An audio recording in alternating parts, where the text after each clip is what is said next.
NFTs. Are NFTs going away anytime soon? If not, how much should you or I get involved? Is one of the questions we get hit with a lot.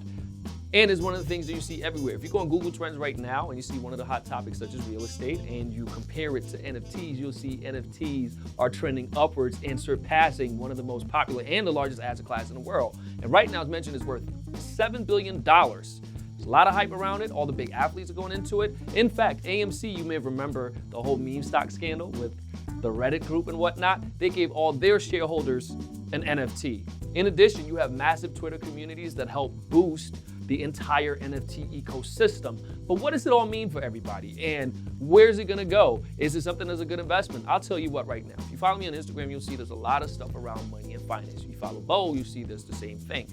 I get a lot of DMs and people go, do you have an NFT? I wanna be rich. And one of the things that you see with that is that people are starting to treat it as though it's a lottery ticket and that it's a gateway, a possibility for you to get rich overnight. And of course, you'll see a lot of activity because of that. In reality, when you see something as an NFT, you have to think about it. What's a good use for an NFT?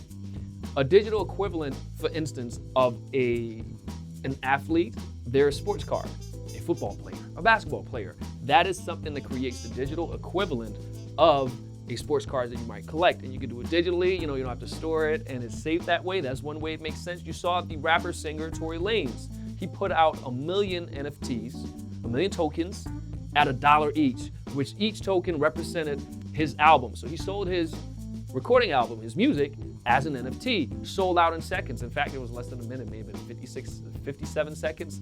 It was very, very fast. Things like that, where you see real utility, where you see something that actually has some sort of emotional connection, and sometimes you see it tied to a community component. Then after that, people can actually share them and sell them, if you will. They sell them, resell them on the secondary market, make money from it, and that's how the whole bonanza seems to come about. In the meantime, when you have something like that where there's a lot of interest, you'll see, something that's ripe for fraud, scams, crime even.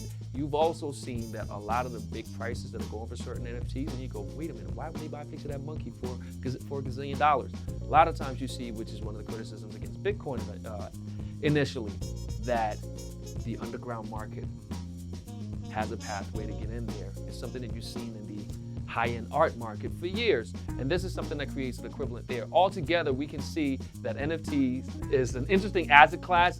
I think we're just scratching the surface. What do you think? Let us know in the comments below.